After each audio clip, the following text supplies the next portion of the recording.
Alrighty, folks, and welcome to our Tuesday live stream. Today, I have Andrew from Combat Art Training. Say hi. Hello. And we've got John Willis from Special Operations Equipment. I'm Nicole Sauce from Living Free in Tennessee. And we get to talk all about homestead patrolling and anything else Andrew wants to talk about. Or if you've got questions, put the first couple words in all caps. But can we start with this? Who or what is an Andrew from Combat Art Training? So I own a training company, and then also John here told me to buy a sewing machine. So I make gear, and I also show it to John to make sure that he approves of it. But the purpose of Combat Art Training, first and foremost, is to save lives, and we also want to make a cultural change. See, I'm wearing a tactical response shirt right now. They had a huge impact on me, and I want to have an impact like they did on the world. So we do training and we do gear, and then we want to do more later on. And where are you operating out of? I live in Fort McCoy, Florida, and then our classes are an hour 15 south at Leesburg, in Leesburg at Aries Training Facility. So kind of an hour north of Orlando. If you want to take a class, fly into Orlando. Flights are pretty cheap there. What made you decide that was what you wanted to do with your life?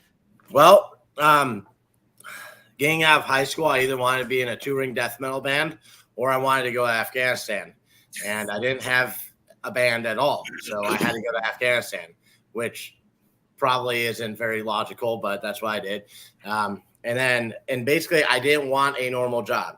I hated high school. I hated middle school. I hated school altogether. The idea of working a normal job, I couldn't do it. So joining the Marine Corps, everyone's like, you don't need to do infantry, do this other stuff. That was the only thing I wanted to do. And then I got out. I worked normal civilian jobs, and basically all the ones I worked were geared towards getting me able to teach people better. So like stuff like training supervisor, doing door-to-door marketing so I could get used to talking to new people. I worked at a gun shop, and basically I would not sell the customer the thing they wanted at first. At least I would be like, hey, have you thought about this? Have you considered this? And trying to get my communication skills up so that it wasn't an argument of, the thing you want is stupid, this is what you should buy, but more, would you agree that? And basically just trying to sell only the shit they needed and not the shit they thought they wanted, And then after training at tactical response, I was like, yeah, fuck everything else. This is what I want to do. It was perfect timing with COVID too, where I was very unsure of what was going to happen with everything else. So I was like, I might as well just go into this. How was it received when you first started doing it? It was good.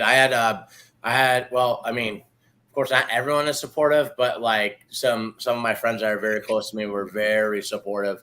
Buying, I was hand sewing slings at the time, and so they would buy those, and then people would show up to class, and it was perfect timing to start training because everyone bought their first gun, and everyone who already had a gun realized, I guess people will burn down a neighborhood and beat people to death in the streets. I should probably learn how to actually use this. So it was pretty good timing for that. Yeah, something I find interesting about gun culture on the internet is every time you do anything with a gun or talk about something with a gun, there's always this subset of people who probably don't know how to use their guns very well, who come in and tell you why you're doing it wrong, why what you're doing is stupid, and why what you're doing won't work, so you might as well not try. Yes.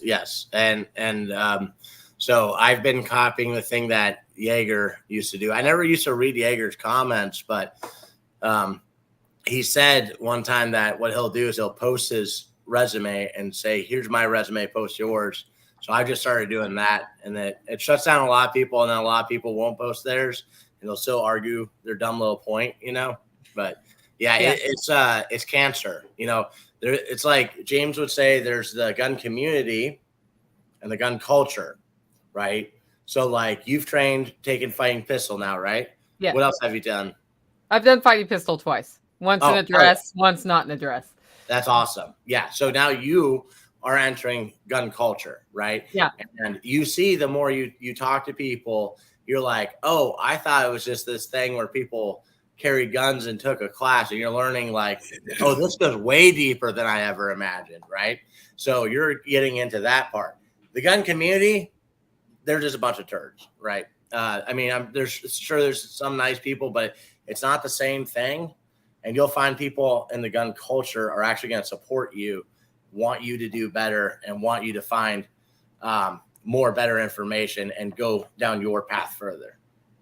Yeah, I would say I get more people when I get a troll, because I attract trolls. When I get a troll on a gun topic, I get more people jumping in before I've decided if I'm going to answer or not, answering the troll than on any other topic. That's awesome. That just means I need to make more gun videos. I'm pretty sure. Everyone else who is not doing that right now needs to follow you and keep their eye out and crush them. To just crush.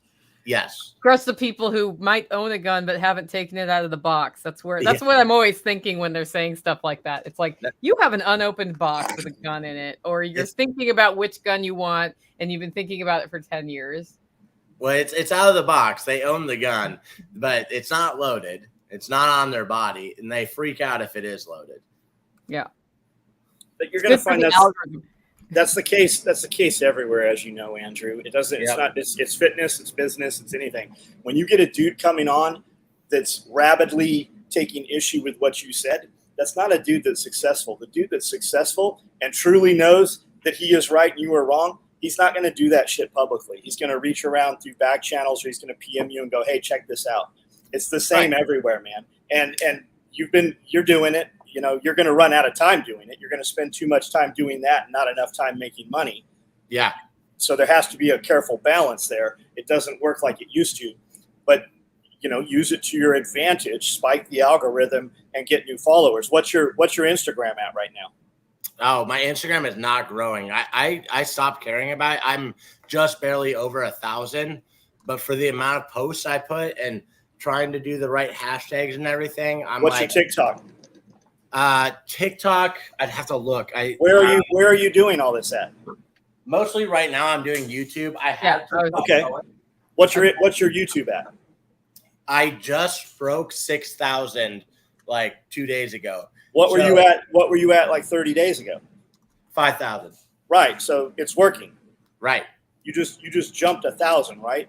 Now all you need to do is convert 1% of that 1,000 to real customers. Exactly. And I threw his YouTube link in the comments, everybody, in case you haven't followed combat art training yet. Like, go do it right now. Basically with my content right now, there's my old long form videos, and that's the stuff I wanted to watch, right? The stuff that I'm like, I wish this video had been made so I could watch this. And it may be very similar to something else. And I'm like, I wish the videos had said these things. Now, what I've been posting for like the past month or so is YouTube Shorts. You will still love those. They're just not as long form content. They're made to be a little bit controversial, but there's always a learning point or a positive message within it, even if it seems like I'm just trying to piss people off. I am, and it's working, and it's getting me people, but there's still things in there that you can learn. And I have converted some people over to my side. So with all the hate, it's worth it for those guys. You still need to take that content that you're putting on TikTok and put it on Instagram. You really need to put it on X also. Even if you just copy paste the same thing and put the raw clip up there, it needs to go there, even if you're not getting traction on it, because you're going to have a history. When people reach out to me and want to do something, hey, I can do this thing for you, or hey, you should work with my company, the first thing I do is look at their social media. Right. If they don't have a footprint, we're not doing shit with that guy. I don't care. You could be the best dude in the world. If you don't have a social media footprint and you want to do social media business with us, we're not touching you, because there's 1,000 dudes the next 30 days that have the evidence of it. And there's more money coming from it's kids on TikTok. You're getting some stuff, but your real money is going to come from Instagram as well as Twitter, now that Twitter's doing videos. And I tell you this as a dude who just posted the first video on Twitter yesterday in like all this year probably. But wow. I think it's valuable enough that I'm taking the same stuff and putting it there. So the thing that I was wondering with that is everything I've seen, it says that if you post the same content on multiple platforms, then Yeah, I'm the one that told you that. Yeah. So what I was going to try to do is keep each thing to it, or each platform to its own type of content. So YouTube is mostly gun stuff. TikTok, I'm not going to show a gun at all anymore because I've gotten in trouble for it, even though not even a round was fired, and I'm not going to call people retards on there anymore because I got in trouble for that too. But then Instagram is pretty much, they're like people I know personally. So it's kind of like, I kind of treat that as like a friend group thing. And I can go, hey, we got this stuff for sale, or look at this funny thing. It's keeping engagement that way. But like when I look at the pie chart, it's like 1 or 2 people who aren't followers are the ones who see it, even if 1,000 people see it. So, but you just said you don't have time for the other. So take the content that you're already using, put it up there, and just start populating it. People are going to find it. People are going to share it, especially those little nitpicking bitches off TikTok where you rebuttal them. Put it up there. It's going to go. It'll take time. It's going to go though. If you don't have time to do the other, do that, and take your YouTube, your Instagram page, convert it to a business page today if you haven't, and then you can post your own group stuff under your page, and then you can post that other stuff under Combat Art Training's business page. That way, when you have your catalog set up, you can now put a hyperlink in there where they can go straight to your shopping cart. And notice on every video, I've got a link to whatever shirt I'm wearing. That's how they buy those things. It's because it's a business page. Set it up now. Don't wait and go, man, I wish I'd have done this a year ago. Yeah, I had a business page and I put it back to a personal one or whatever, so I could use like good music on the videos, but it's not growing anyway. So I'll do that next. Yeah, I had that same struggle on TikTok where it was like, I want to put fun songs on and it won't let me put fun songs on. But I can say, like, I took this advice and started just posting my shorts on everything. Mm-hmm. And what I've noticed is, I've only been doing it about a month. What I've noticed is certain, like, totally different topics are hitting on different platforms. And TikTok was doing okay for a while, but now it's not awesome. But YouTube and Instagram are doing way better all of a sudden. So for me, that I figure, it doesn't hurt, even if it is exactly the same video. I just make sure the TikTok logo isn't on the platforms and see what happens. Just post the raw. You're going to do better with unique content. But I mean, we set at 25,000 on Instagram and YouTube for over a decade. Right. We just doubled everything this year, and the only thing we've been doing are those shorts. Okay. Yeah, it's weird because even Ashley, she crushes it on TikTok. Have you, Nicole? Have you seen her TikTok? Yeah, she has great TikTok. Instagram, she got her first video to go over 10K recently, and it's like she's not controversial at all. She's healthy soap. Yeah, but. That goes where it goes. It's funny how we always end up back on the social media topic, John, when we're talking to folks. Well, because no matter what, despite what people want to tell you, if you have a business and you're not in social media, you're missing most of your business. Oh yeah, yeah. And lots of those guys are just like they're too humble, either that or they're afraid of the criticism. No, they're making excuses for their inaction. Yeah. Why do they care what you're doing? That's horseshit. Don't have a conversation with that person. Exactly. Which of the businesses between Healthy Soap Mama, Combat Art Training Gear, and Combat Art Training, which one makes the most money? Probably Combat Art Training Gear right now. Right now, training classes are all slow for everyone. So but how much of your life does that take? The gear part, it's probably most of it. Yeah. And Ashley, though, I have to say, she is crushing it with soap. Like, she's been getting a lot of like wholesale orders. There's a Flat Earth group, and they're selling her stuff, and I'm like, man, I would have thought they would have come to me. I'm like, I'm like, pretty much, I believe in every conspiracy theory until someone points out why it's wrong right now. I really thought the soap was going to make the most money. That's what I thought you were going to say. Yeah, right now, I don't know. she may be caught up. It may be like my 2 is equal to hers. I don't know. I haven't really looked at it, but she's been doing really well. I definitely see her. So I notice when I suddenly start seeing somebody's stuff all the time in my feed that's not like just the timeline feed. And in the last 3 weeks, all of a sudden I see like everything she does. If she sneezes online, it's like, oh, there it is. Yeah, right. Sneeze, you know. And then other people will just like John, of course, disappears, and I have to go back and refollow him from time to time, which is I haven't seen a notice of one of John's lives in 2 months. So really? when I get on lives, I have been poking around trying to find his live. And then the next morning, I'll see that Amanda shared it on Facebook. See, I've gotten it too where I don't really see my notifications at all anymore because I've just like been trying to not look at my phone like for first 2 hours in the morning. Like I might text, Kelly, my operator, I might be like, hey, I'm here or whatever.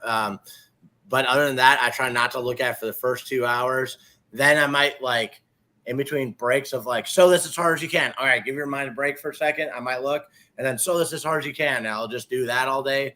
But I've gotten to a point where I get so few notifications and it's just a thing to keep my face off the screen, so that I'm not digging into my phone too much. Is it that you're not getting notifications or you're not paying attention to notifications? I've tried to make it to a point where it's like my phone doesn't make any noise. So you've turned it. So you've just turned it all off. They're still there. I've tried to make it so that it's like I go on intentionally. Got it. Got it. I started turning my phone off at night. I powered all the way down and I put it. It's at least 6 feet away from the bed. And I don't know. Maybe I'm imagining it, but I feel like I sleep better. I actually took the laptop out of the room last night, put it out in the other room. I'm going to start actually killing all of the Wi-Fi in the building at night. We're just going to put everything on a switch or a timer so that all the Wi-Fi, there's no signal in the building at all at night. Right. And even like if you feel like you're sleeping better from that, right? Does it matter? It's not a placebo if it works. Yeah.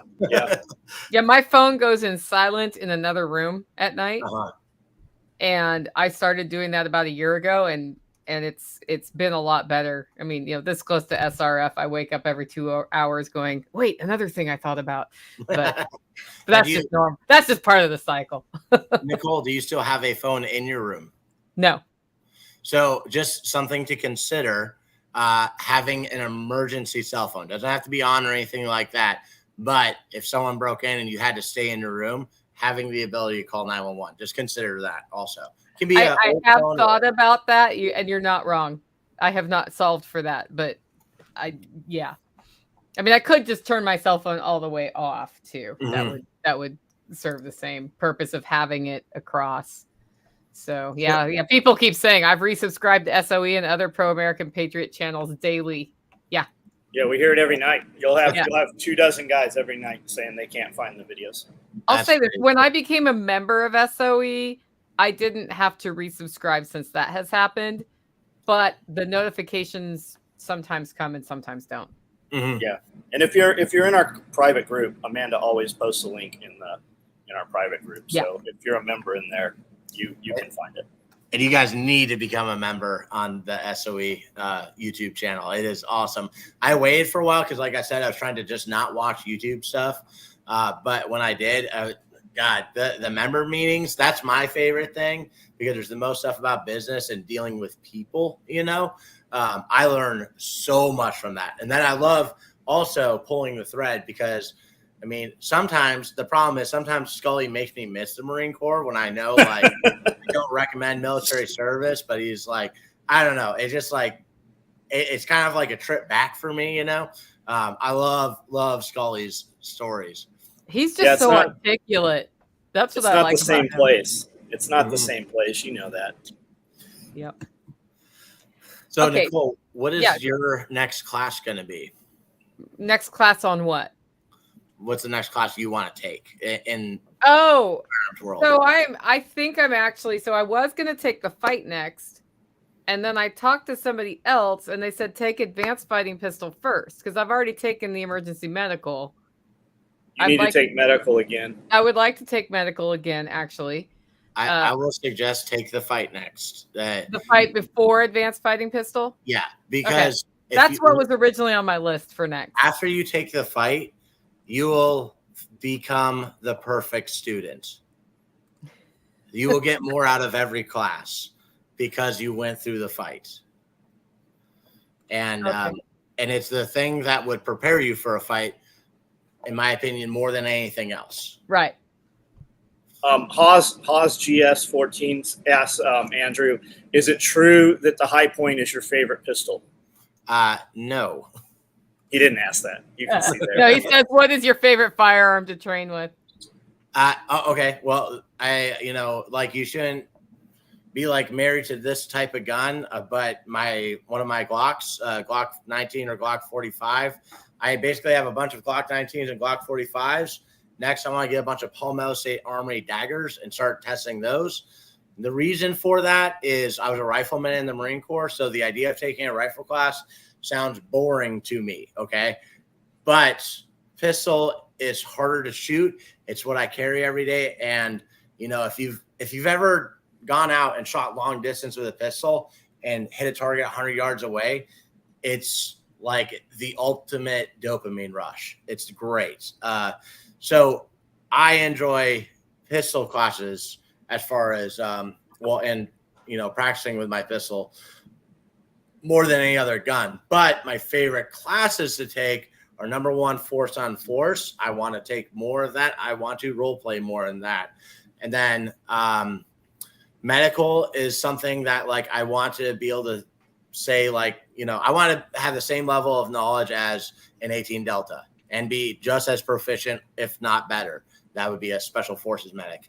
And then I really like tactics driven classes. So the funnest Green Line tactical class I took was shoot house level 1. You don't shoot that much. You have a UTM bolt, but it's all about room clearing, and you're working with a buddy, and then you're working with a team. So now you got to work with other people, which is a struggle point in its own. And then it's just dissecting angles. How do we move through here safely? What is a risk versus what is a gamble? And it's a big thinking man's game. Kind of like I'd say the most mentally taxing class I did at Tactical Response was low light building clearing. It was the most chill, but it's like when you're moving through the shoot house in the dark and there's stuff you're knocking over and stuff, it really makes you think hard. So, to make a long answer longer, pistol. Did you do the aerial platform class? No, but I'm going to be at the night one that's in Mayaca coming up here soon. There's 2 spots left, greenlinetactical.com. If you want to take that, it's in Mayaca, Florida. I'll be there selling gear. Don has been super cool to me. He invited me. Okay. Go ahead. I've never met him. Not one time. He's a nice guy. You'd like him. Well, he should come to Self Reliance Festival so he can meet you. Hopefully. His schedule is crazy booked. But yeah, they're doing another one, aerial target engagement. And from what I saw, it's it's this nice ranch. There's mansions on it and whatnot. 15,000 a ticket. Crazy. Yeah, it's a high end deal. Yeah, it's pretty high end. I think Bob's talking about hosting him out at their place. Oh, that would be great, Bob. You should do that. You'll like Don if you haven't trained with him yet. Yeah, Bob's doing some pretty cool stuff. I need to catch up with him when I see him. And I really like that they're doing that because it's taking this industry to another place, another level. So we need more of that. Like I was saying, it's not so much the shooting classes that I enjoy. It's more, force on force, medical and tactics driven stuff. So we need more stuff that's not bring 1,000 rounds to the range for 2 days, Yeah, we had somebody in our community I think it was over the weekend, have to tap into his stop bleed training in a situation where he was at the grocery store and just a random misfire of a firearm that a dog hit in a car went into the chest of somebody, 22. And the emergency, the police didn't have what they needed to do anything, and he happened to have his kit. That person did not live, but Yeah. That was. But that I was was like, but he lived longer than he would have if you wouldn't have been there. And that doesn't help at all with the psychological part of that. But yeah. that was Dean, and he had Yeah. a vehicle med bag, and everybody that arrived on scene didn't have shit to help that guy. They weren't even sure what had happened to him. Guy had a 22 rifle in the back, and the dog discharged the rifle, and it got him in the lung, I believe. Oh, Yep. Yeah. well, that was good job, Dean. Good job. I know. And I mean, that's why, I hear a lot of guys all into the gun classes. The medical class is equally important. Yeah, I'd say more important. I made a video, and it's funny. People like they talk shit on it, but I put a timer up, and I was like, "Hey, I always see people practicing emergency reloads, but I never see them practicing a tourniquet application underneath the timer, and I'm putting on a tourniquet while I do it. I'm like, what do you think you're more likely to need?" And people are like, "Well, you only need the tourniquet if you're not good at reloads." I'm like, no, you can be the best reloader dude in the world and still get hit by a fucking car because you go driving on a road where people are high and have had no sleep and they're looking at their phone.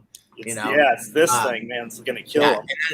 And then it was really funny because, like, and Nicole, for you, I learned way more in immediate action medical than I did in combat lifesaver as a Marine.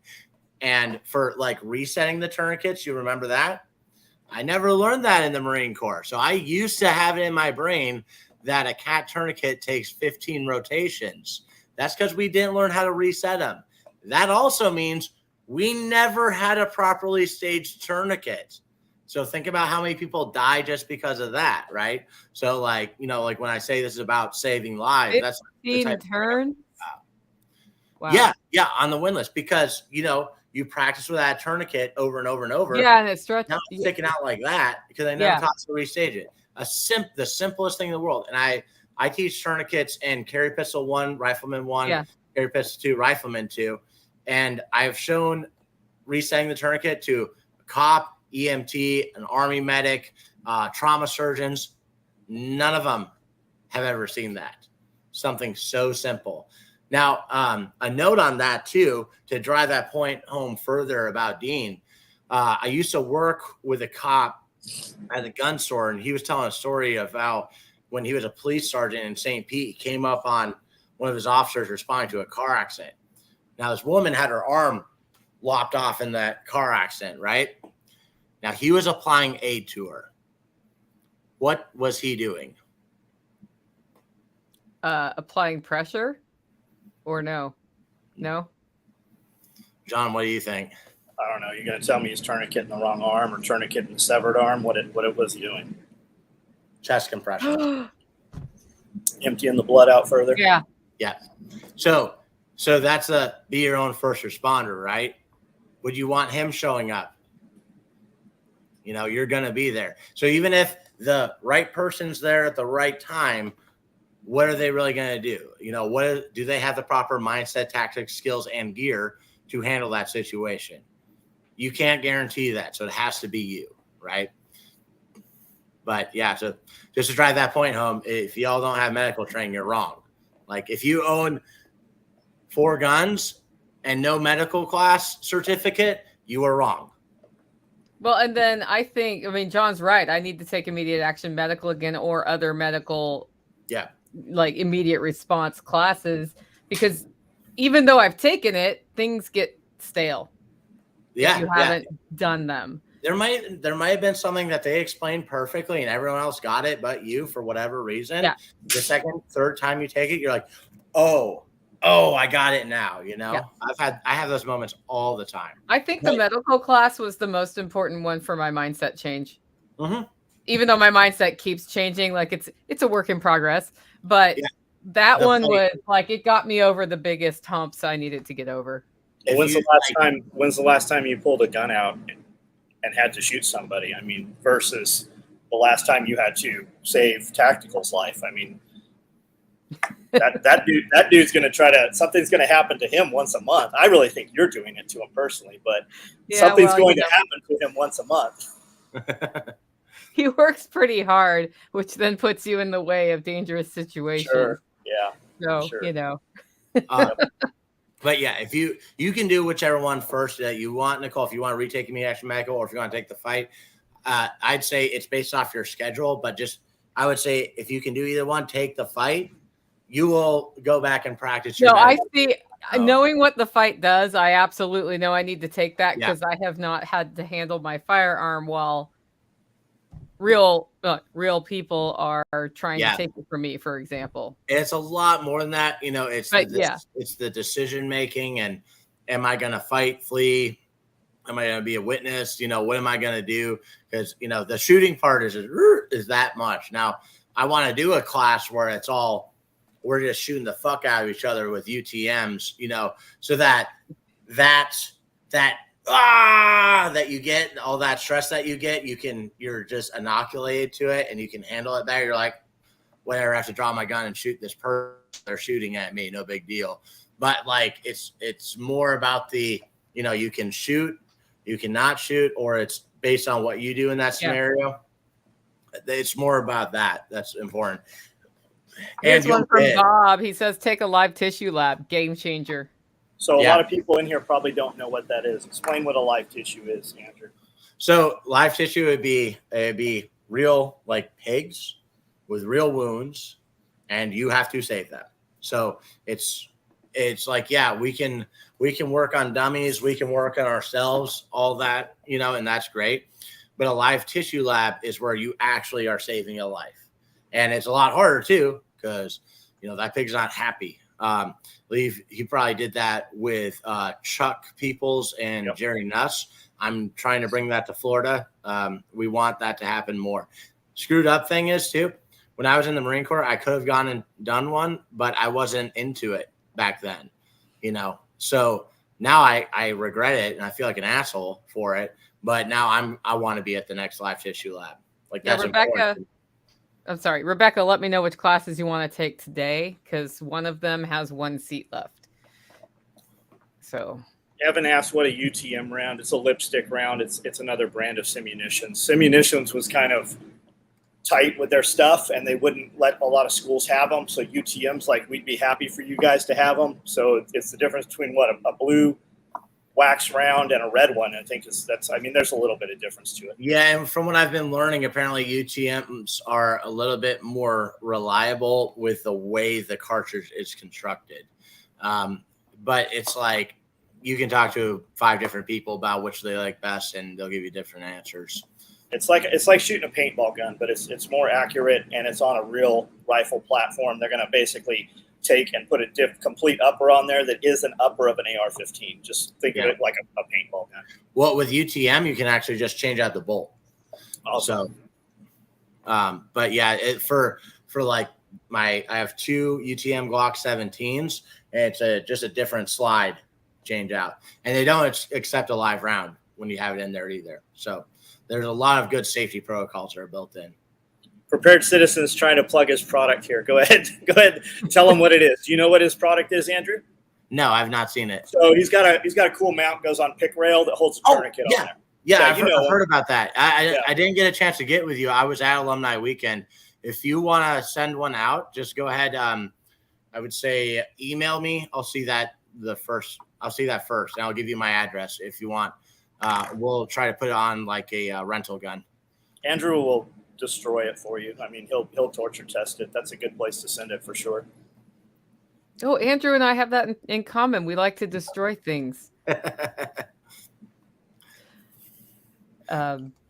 Okay, so I'm going to change the subject a little bit here and talk about Homestead Patrolling, because you're doing a Homestead Patrolling class on Monday, October 16th. Is it a 1-day or 2-day class? I was a little confused about that. 2-day. 2-day class. Okay. Yep. 16th and 17th. That's Monday and Tuesday after Self Reliance Festival at the Special Operations Equipment compound. Why? Let's start first. Why would a homesteader want to take that class, or a non-homesteader? Why would anybody want to start with that class? Because if you don't know how to move from point A to point B without making a lot of noise and tactically, you'll probably die. Like if there's bad guys around that you're worried about and you don't know how to move, it's not a good time to figure it out. So what that class is Prepare Patriot wanted me to put it together. And funny thing, again, I didn't appreciate that they have not done this since I was an infantry Marine. That's just what we do all the damn time. It's mostly walking around or sitting in a hole and wanting to go home. So I took the 3 TAC 11 publication, Infantry Tactics from the Marine Corps, skimmed it down, made it simpler, and put it in the context of, you're not military and there's no one who can help you.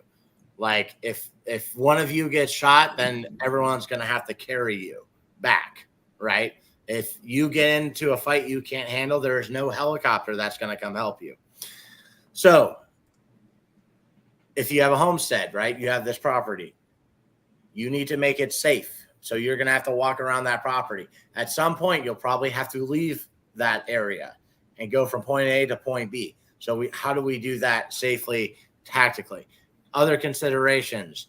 Are we trying to be known? Like, do we want other people to see, oh, there's a bunch of dudes with cool gear and cool rifles walking around this property, we shouldn't mess with them? Or do we not want to be seen, right? So there's different discussions we'll have in class on that. Then, okay, you've got your group of people that you've all agreed, like, hey, if things go bad, come to my place. We're going to protect this area together. You probably don't have a very steady hierarchy. So there's not really a chain of command who's in charge. And that could make things get really stupid later on when big decisions have to be made. So we should probably agree on those things first. And then the patrolling aspect, right? There's all these formations and stuff we could use. We took and got rid of most of them, kept it to the simpler ones. When we're crossing a danger area, like a big open field, bridge, somewhere like a road, something like that, somewhere where it's like they're probably watching this spot, or we could easily come in contact with enemy. There's a million ways we could do that. We took the simpler ones. We're putting it in that class. So kind of like dumbing all that shit down, which is a good thing. Okay. Simplifying it. So we're always doing the same stuff. And then also like hand and arm signals, how long have you gone without talking when you're around a group of people and just doing stuff like,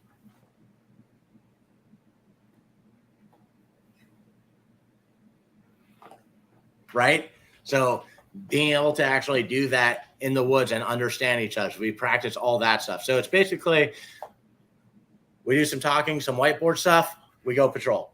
We come back, we kind of go over what happened in the patrol, then we add some stuff with some more whiteboard stuff and we apply it. And we're doing that over and over and over and building up on the skills we have in the patrol. So to make a long answer longer, you want to take that class so that if you have to secure your homestead or leave your homestead, you can do that in a safe manner and everyone gets home alive. Or if you come in contact with someone who wants to fight you, you don't die. That's what Scully was saying. He said, for 10 acres of property, you really need 20 guys to do it for real. LPOP, 10 on, 10 off, 5 on during the day, 10 at night, 10 more to fight. When are you putting in trenches? When are you putting in gabion barriers? Difference between sandbags and, bags filled with rocks ricochet, funneling them to the point of least resistance. Anybody can cut through triple wire, but most people get caught up in triple wire, the average dude. So there's a lot to that. A lot of people with a homestead go, we live out, rural, and I got a couple dudes that live here. You're in for a rude awakening. And most of it is just being bored. It's 98% being bored and 2% of just, pure fright or, being prepared for the fright. You put a dude in front of a camera monitor, he's not going to look at that motherfucker for more than 30 minutes. You got to break them every 30 minutes and bring in new eyes to it. They're just not paying attention. Absolutely. And especially if you got 2 guys there, it's just normal site security shit. Yeah. And yeah, like you said, the boredom, right? So you'd want definitely 20 people to secure your compound. I mean, you'd want 100 people to make it actually secure. Yeah, minimum 20. So that was like Yemen for me, right? When we went, they wanted an infantry unit to go guard the embassy in Yemen because Benghazi had happened. So we were the first infantry unit to go out there, and there was the Sheraton Hotel where I was at, and across the street was the actual embassy. So State Department personnel would always go to that hotel. And dude, it was like 6 months of just post and patrolling the outside, patrolling the inside. And it was every day was wake up and you're on post for 5 hours standing, no chairs, right? Then you had 10 hours of quick reaction force with a post inside where you're staring at an elevator or a staircase for 2.5 hours. So 5 hours on the roof, 10 hours QRF, and then you go back on the roof for another 5 hours, and then you got 9 hours of rest. It was just that every day for 6 months straight, right? And honestly, that was way more stressful than Afghanistan was. Yep. I'm just showing people that you have a really handy product on your website, which is combatarttraining.com. If you go to selfreliancefestival.com and click on the tickets tab under workshops, there's a link that takes you straight to this class because it's right after Self Reliance Festival. And you can take the 2-day patrolling the homestead class by buying it there. You can see it's right there, the class date, 10/16 and 10/17. And then there's a lot of really handy information on what you want to bring to the class. But if you're already coming to SRF, this is a great add-on right afterwards. And it will give you some skills that you may not have ever thought about building into your life. So if you have the extra 2 days, man, definitely think about taking this. Or you can go to combatarttraining.com and you just click on his classes. And it's, what's the category? It's specialized training. It's under specialized training. So that one is actually in Camden, Tennessee. If you scroll down a little bit, that logo with the P right there, that is Prey Luctus Training. Jay Gibson, who is a tactical response instructor, also owns Prey Luctus Training. And he said he would be able to join us for this one. So you also get his input. It's not just me teaching it the whole time. I have lots of sections where I have him talk about stuff, give his input. And with addition, I mean, you can go to his website, see all the stuff he's done. But with addition to be a tactical response instructor, he was also Marine Corps Scout Sniper, and he worked at Special Operations Training Group, training Marines there. Scully's coming out too. Hell yeah. You're going to have all the fun people. We're going to have Joel Salatin on compound on Monday with you. So. Is Scully going to wear a ghillie suit? He said he's going to do Op 4 for you. All right. Yep. Okay, I just wanted to make sure people knew how to sign up for that class because I'm sure that we could figure out how to sign them up at the festival. But if they get it in advance, it's done, and then I don't know how many seats you have available, but I know that things like this sell out. So, John, did you say it was okay for guys to camp out on your property for that class? Yeah, that's fine. Okay, cool. So if you don't have a place to stay, communicate with me. I'll communicate with John, but you can camp out there. Thank you for that. Yeah. And that's tent camping in the camping area. So that's all the fun stuff. Okay. I wanted to make sure we got that in there and that people understood the value of it, not just like the title of it. Cause Right. Thank you. Sure. Yeah. It was, it was a class that, like I said in the beginning, I didn't appreciate because I was like, that's what I always did. But then like when I started writing it out, because I was like, whatever, it's simple, you go into formation, use hand arm signals. And I was writing it out and I was like, there's a lot in here. And especially just playing a patrol, different checkpoints. How are we going to communicate with the people back home? What is their plan if anything goes on while we're out? And I was like, okay, there is a lot. Well, and it doesn't hurt to have those conversations and figure that stuff out for your own property, whatever, whether you're suburban, urban, rural, whatever that is. What does this look like? And that's something I never thought about for many years here until all the riots in 2020 started happening. And then I started asking Tactical, have you ever thought about these things? And he's like, oh yeah, this is my plan. I'm like, well, I need to know your plan because I'm in the plan. And I don't know my role in the plan, right? So I think it may be kind of weird or uncomfortable for some of us to start thinking about all the stuff that could happen that's, scary and violent. But if you know what your role is in that, then if something does happen, you know what to do. As Yes. opposed, like something goes bump in the night, what's the first action I should take? Yeah. Should I run outside and scream at the bump? Maybe I should figure out what the bump is first. Right. So, yeah. And who should I alert and how should I alert them? And that's the fact that we had that conversation means that every time Tactical hurts himself somewhere else in the network, we know what we're doing to go figure out where he is and what we need to do. Mm. But John thinks I'm beating him, so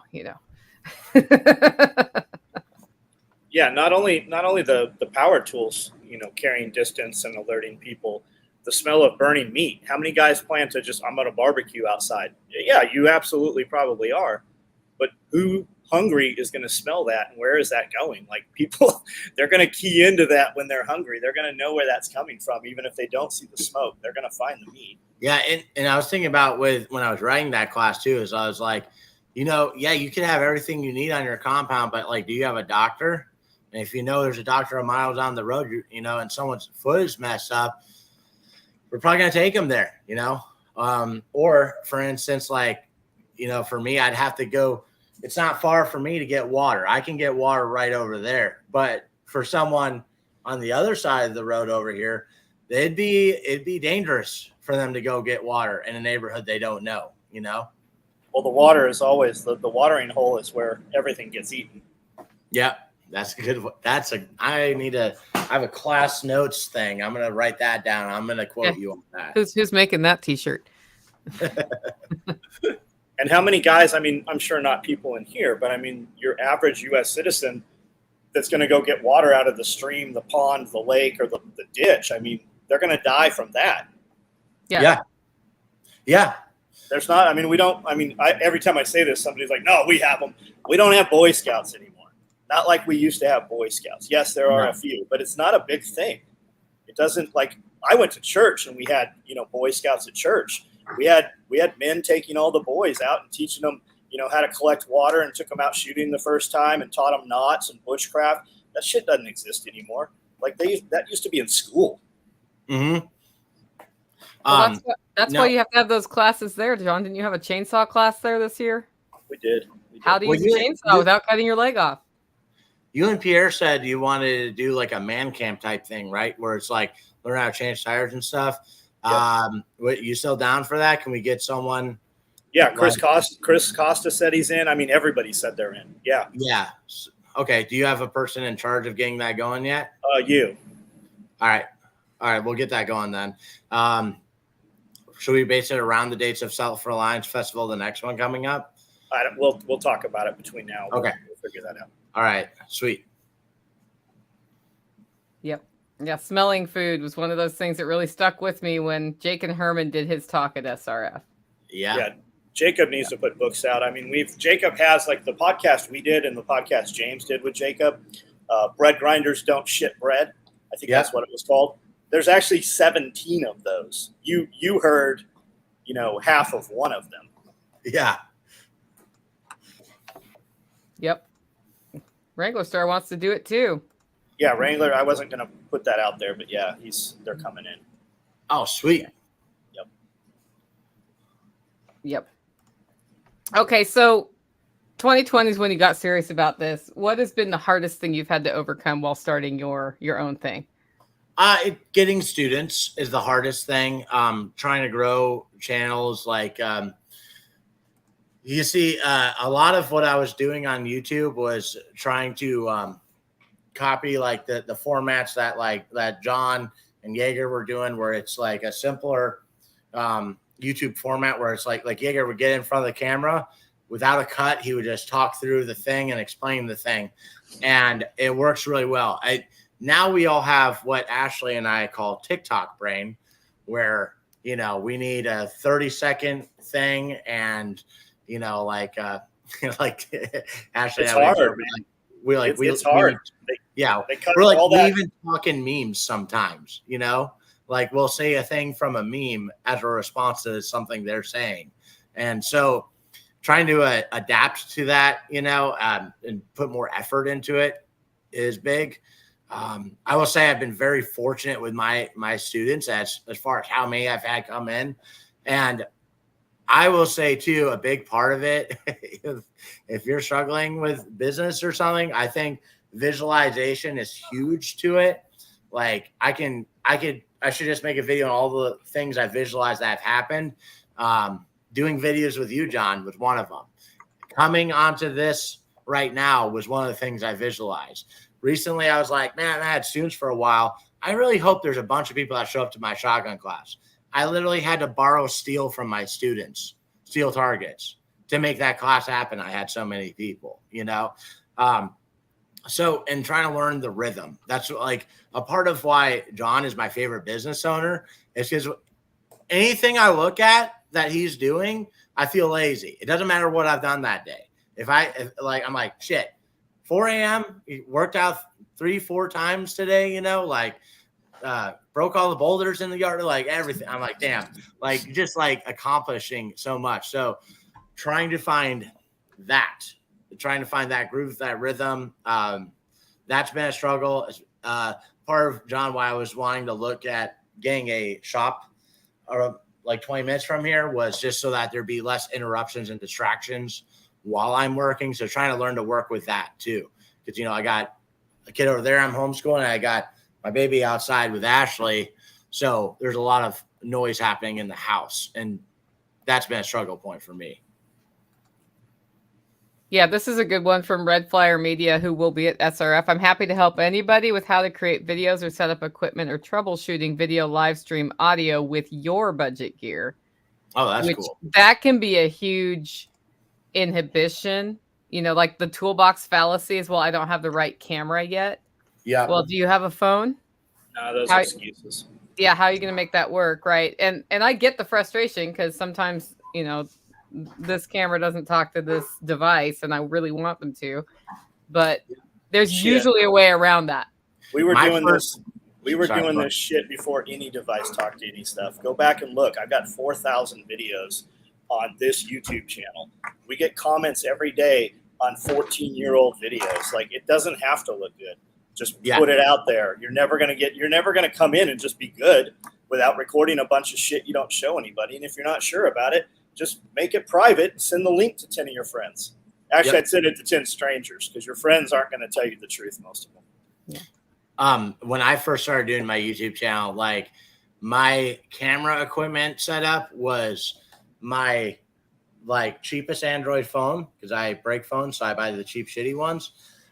And it was on pieces of wood from my daughter's old bed that I drilled together into a tripod target stand camera thingy, and I put shock cord around my phone, and I would record for like 3 hours until like 1 a.m, doing hundreds of takes, and until I realized I need to not do that and just stick to the first take, and no one the first really is always cares. The best. Yeah, the first is always the best. Always. Yeah. I shoot those morning videos on this broke ass phone right here. We've got real cameras, but Rebecca from Red Flyer is going to be able to tell you no matter what, right? Whether you're shooting black cameras or red cameras or whatever the super duper Dragon camera is right now, or I mean, we've got an XA20. Brandle's got, I don't know, he comes with Pelican cases full of cameras. It doesn't matter. Like, build your content. If you don't have something good to say, it doesn't matter how good your video is. Yeah, if you have an iPhone, the newer iPhone, you have a better camera setup than I do right now. Yeah. Yep.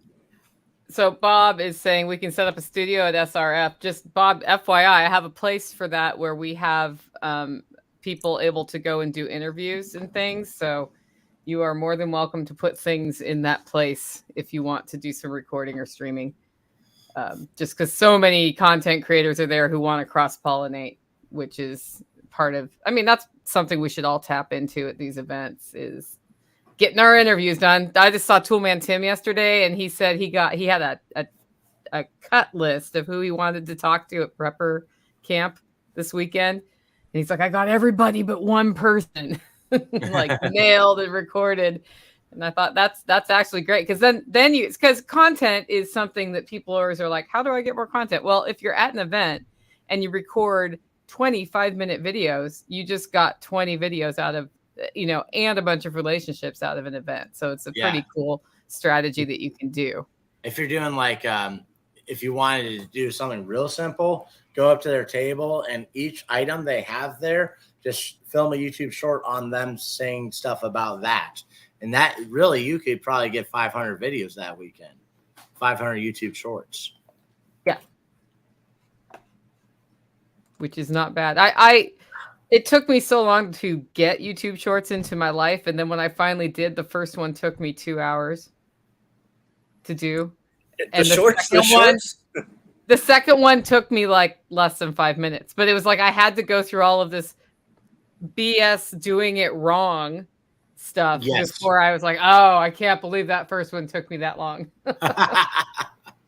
I did what I did the other day is I recorded 60 YouTube shorts in about 3 hours. And just went into my guest room over there while I had my operator sewing over here. And I I had a list. That's another big thing, guys. If you're like, I want to start making videos, when you're on the couch or whatever with your family, just pull out a notebook or your phone and just make a list of video ideas. Have those, and then when you feel like you got enough, just get in there and record each one and cross them off your list. That's exactly what I'm doing right now, and it gets more done than I've ever gotten done. That's 100% what I do too. I have a list, and every time I have a random thought, it's on that list, and then I just knock them out. If I write that shit down, you're never getting a video. When it comes in my head, we have to video it right then, because I'm like, okay, I'm going to eat. Nothing's happening after I eat, at least not when the energy is prior to eating. Right. So when I just turn them on right then, that's why you'll see videos different places. They come out better because it's in your head, especially if it irritates, aggravates, or angers you. You're going to get a much better video right then than 5 minutes or 5 hours later. The video's not going to. We've recorded a lot of shit, and there's just no energy in it when I wait. If I do it right then, that is a much better video. Yeah, that's do that too. Jose Rivera asking about when the next shotgun class is. Thank you for seeing that. I have one scheduled right now. If you want it during a weekday before January, email me and we can make that happen. Right now, it's a one-day class. So a weekday between Wednesday, Thursday, Friday, before January, email me the day you want it. I will put it on the books. If you want it on a weekend, it's going to have to be after January or starting next year sometime. So email me the weekend date that you can do it. It has to be a Saturday, though. You have lots of rules. No, just kidding. What's that? I said you have lots of rules. You have to, man. When you cut that access off, you'll just have a lot better shit happen. It's right now. I've started putting in my classes I'm going to do. I haven't posted them on the website yet, but it's like your festival is the first festival I'm doing, and then all of a sudden I'm doing Kentucky Sustainable Living and night operations summit with Green Line, and now I've got like a bunch of other stuff, and I'm hosting people for classes. If you're in Florida, you want to learn radio stuff, Radio Made Easy is coming here. You'll be here. You'll be here at SRF. Yep. I just talked to him today. So Haas G, yes, this shirt is for sale. It's on the front page of the website. We just got them yesterday. We're already shipping them today. FTSR, are you coming out here for Self Reliance? Are you coming out here in 2 weeks? Are you going to be here? That's a good question. I am seeing this one on the homepage right now, John. Okay, well, this one's there. We the people, not we the government. And it says Wake Up America on the back. That's the shirt. Oh, I found it. If you put We the People in the search, it's right there. That will be on the homepage in a few minutes here. Yeah.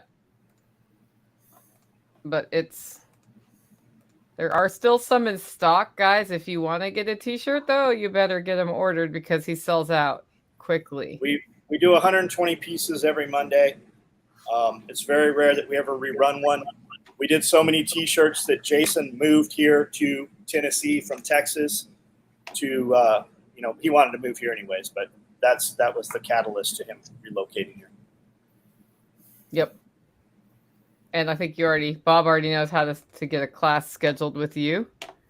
Anybody wants to do a class in Ohio, and if you're in Ohio, you should know Bob anyways. If we're having any of these conversations, you should know Bob, and I'm sure Andrew can come out there and do a class, and Bob's got a badass facility. Bob, yeah, I would love to. And that's one of the things I've been visualizing too, is SRF making me become a traveling instructor. I want to do that. I want to reach more people. And then hopefully, you know, I think it pretty much started like Tactical Response in Tennessee. Now there's dudes that got influence from them that are all over. I hope we get that in Ohio too. But yeah, Bob, look at my website. Tell me what you want. Let's get it scheduled for sometime next year. Yep. And Rebecca, if you want a specific coffee before SRF, it'd be a really good idea to get it in by Friday this week, because there's a pretty aggressive roasting schedule in the next 2 weeks. And I'm going to Midwest Preparedness Project the weekend before SRF to speak. And there. I was going to also say, Nicole, I've been enjoying your coffee. Thank you so much. Thank you for getting it out so fast. I did not expect it out that fast. She was working on a Sunday. Yeah, you were working on a Sunday getting it done. I always roast on Sunday. That. Yeah. What is your favorite coffee that you sell? I really love the Hollow Roast Dark. That was my original blend. It's one of my favorites. And then also the Rwanda Dark. Hollow Roast and Rwanda Dark. Yeah, those are the two that I like them all, right? But I go towards a dark roast too. Would you tell them to order it as a whole bean or ground or what? If you can build whole bean into your life and you care about a quality cup of coffee, the flavors of the coffee start going down within 30 seconds of that bean being ground. But if you cannot build grinding into your life, a ground craft roasted coffee is going to taste better than a ground coffee that sat at Walmart or on a Starbucks shelf for 2 months before you bought it. So because you're closer to when so it kind of depends. Like John, I'm 100% sure he does not grind his coffee and then make his cup and then drink his cup. Like that's not how his world works. Well, hold on. I mean, everybody listening to this sound has one of these. So they can definitely afford a grinder. I've got 3 of them in the kitchen. You can get them from $15 to $1,500, and you're going to get coffee snobs that are like, you got to use a burr grinder. You can't use one that rotates and the heat and the temperature. It's still you get the shittiest grinder. It's still going to be better than coffee that's been sitting there ground already. And you can also buy whole bean and go to most of these places that sell coffee. I think you can even go to Starbucks and they'll grind it for you, but I know you can take your shit into Costco and use their grinder. Yeah. Oh, I didn't know that. Yeah, I've got the $15 grinder. It took me a minute to figure it out because you have to keep the lid on and press down on the lid. But I was like really pissed at it for a while. Are things hard at home, Andrew? Do you need me to send you a grinder? No, I got it. You know, before we got that though, I tried using a like the crucible thingy that you do spices in. Yeah. Did not work well. Oh, you're talking about mortise. Yeah, I've got one of those. Yeah, we've got a volcanic one and a marble one. Yeah. So, whole bean is always better. And I like John. Sometimes I have days where he has more days like this, but I have days where there's like the thought of putting the time into grinding coffee seems like a lot. Oh yeah. But I bought a coffee maker that's an espresso maker that grinds it, makes the espresso and everything automatically. So it literally takes me 1:45 seconds from turning the machine on to getting my first cup of coffee in the morning. Oh yeah. And it's fresh ground. So there are ways around that if you want to do it. And anytime you can do whole bean. Somebody said, what's the best way to store coffee? Unroasted is the best way to store it for a long time. Yeah. But if you're storing freshly roasted coffee, whole bean all the way, cool, dark place. And if you put it in your freezer and there's any transmission between freezer smell and that bag of beans, you're going to get like your rotten pork in your coffee flavor, and that's yucky. Smell creates taste. I thought that the oils on the coffee beans made it go bad faster. So if you're like prepping and storing it, you wanted them to be roasted. So No. James and I had a guy come into town that was a district manager for Starbucks. And he's like, I will trade you coffee for training. And he brought James 1,000 pounds of coffee. And then he brought me 1,000 pounds of coffee. James took all of his coffee and ripped it all open and mixed it into 5-gallon buckets inside Mylar. So I'm sure there is 1,000 pounds of coffee mixed up with no labels of any kind, all commingled. When the day comes that people have to use that coffee, they're not going to give two shits what kind of coffee's in that thing, because we ain't growing coffee around here. I've got all mine in individual bags, and then we Mylar'd it up. I can drink old ass coffee and it tastes like coffee. Usually when I'm making coffee, I've got bacon grease on the pan. I've got a big ass flame coming up around it. I've got 4 eggs sitting here. I'm already outside while the fire's going, cutting basil and oregano and stuff out of the garden. And then I'm also got another pan doing some bacon. So when I make coffee, it's like I drink coffee when I'm eating, and I do all of that shit in about 3 minutes. I've cooked an entire breakfast, and then I'm going to eat it within the next 2 minutes. So it's always in motion on the way somewhere. But I do, there is a huge difference between fresh coffee and not fresh coffee. I got a buddy had a steam pump put in. He's got this big brass coffee thing. It's crazy. Nice. It's like a piece of artwork installed, and it runs off of a steam pump. It's crazy. Totally different. It brings out complete different flavors. But if you don't know, you never know. Like when you've been the dude opening up coffee cans all your life and drinking grandma's Folger, when you get some real coffee, it even hits different. Like the energy's different with it. The oils are different. But this kid that came out from Starbucks, he did a coffee tasting. And I'm like, oh, this is some bullshit. Yeah, all my employees can go to this coffee tasting. He brought food to pair and brought all these coffees. Dude, it was fascinating. For 2 hours, he told us about all the history of coffee and the soils and the flavor profiles. And he says that it's, 3 times more flavor profiles than wine. And you're supposed to slurp it because it aerates. Man, I learned it was so interesting to listen to this thing that I thought I didn't give any interest in at all. Right. But it was very cool. Yeah, it's amazing how you think that about things and then you go do them and you're like, wow, I had no idea there was this much depth. Yeah, in this area. Coffee makers, it would be something I'm interested in, because I've been trying to keep heated plastic out of my food preparation thing. So I don't know, Nicole, if you ever wanted to make a good video, that's what I'm interested in. I'm right now I went to the camping section at Walmart. I bought the thing that they have for coffee there. I took the plastic thingy out. It throws grounds up, and maybe I'm doing it wrong, whatever, but that's just what I'm doing now. And I just boil water in it and throw the grounds in. They have full glass and metal presses, man. Yeah. Yeah, you can also use a pour over cone that's metal. And you're boiling in metal and you're pouring it through the pour over cone. Most of the automated coffee makers have plastic. I have not found an all metal automated coffee maker. Right. And that's because a lot of them are pressure driven. So you're going to have at least, and I guess it's a rubber gasket, you're going to have at least that to seal to get the pressure in there.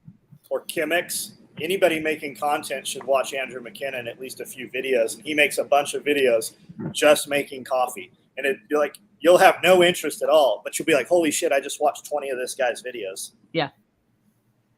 I don't know. I love coffee. They're saying the BPA stuff, they've changed it from BPA, so everything's BPA free. I just saw some stuff saying that you're still getting all the plastic, and one of the biggest culprits of it are those plastic coffee lids that they put on top of those cups they hand you at Starbucks and everywhere else. Biggest transfer of plastics to your body is through those things. And that's why you should learn how to make a great cup of coffee at home and not use one of those plastic lids. It is, that's a transition a lot of people did in 2020. When the shutdowns hit, I flatlined business-wise for a couple weeks, 0 orders, which I never have 0 orders, but I had 0 orders then. And I was like, oh no, I guess I need to think about what I'm going to do when I grow up because I have no orders. And I just started talking about how to make coffee at home and how to get a premium cup of coffee at home. Somebody called me and said, here's the deal, Nicole. I've never made my own cup of coffee at home. Wow. I need you to tell me how to do that. And I'm like, because to me, it's like, well, you put the grounds in the water. But if somebody's never done that, they're worried about doing it wrong. And they want it to taste good and all of that stuff. And they don't know what to buy. And I get it. So it's something you don't appreciate because you always do it anyways. we're kind of back there again, though, because right now people, what I see and what I've been talking with some of my friends who run businesses is there's been a marked slowdown in the last 2 months in purchasing. And what we perceive to be going on is like things are tight and people are kind of doing the initial freeze where you just, maybe I shouldn't spend money on anything. And then you start deciding what you're going to do. Right. And one of the things from a coffee standpoint that you can do is stop buying it at the barista location and put, for a tenth of the cost, you can buy really good beans, have a really good cup of coffee you made at home. And that is actually a budget decision, but you still get the premium coffee. Mm-hmm. So that's a lot of what we've been thinking about. I think a lot of people buying coffee out at the barista, it's not even that they like coffee. It's just a destination and an addiction.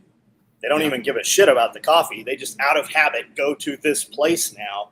And when you realize you're doing it, you realize how much time you actually have back in your life when you stop doing that. Yeah. Yeah, the mocha pots make great coffee. Those are the ones you put on the stovetop and it goes from the bottom to the top. So it's like an espresso experience. Have you guys tried these yet? No. What are those? I sent it to Amanda, John, so she may have gotten some, but this is the most refreshing thing when you get out of the sun or if you're outside working.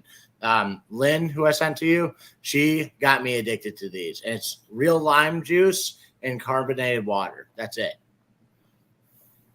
That sounds pretty good. No, I don't drink anything out of a can. Yeah, that's smart. Not for any reason. I just don't drink anything out of a can. I drink plenty out of this plastic, which is probably worse than the can. But wow, $16 coffee drinks. I don't even know what that looks like.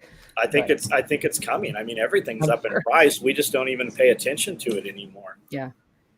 I realized how insulated I was from prices a few months ago when I went grocery shopping, like actual grocery shopping on a trip. And I was like, wow, that seems like a lot of money for a little bit of grocery. And so I started tracking my homestead expenses a lot more carefully to see what my grocery bill really is, because that's the homestead expenses here rather than the grocery bill. But the summary is I spend a lot less on the homestead food than I would at the store right now. I got go ahead. I got my computer sitting on top of our deep freeze right now that Ashley was like, we have to get one. Like, things are so expensive. We have to freeze stuff. Because our refrigerator freezer, for some reason, is just another part of the refrigerator. It's not freezing anything. So I'm not screwing with that. We just got another deep freeze, and she is so happy from that. Yeah. What was the thing about drones someone posted? Okay, so I had a question for you that came up. It was a while ago. They were wondering, do you use drones for patrol and tactical?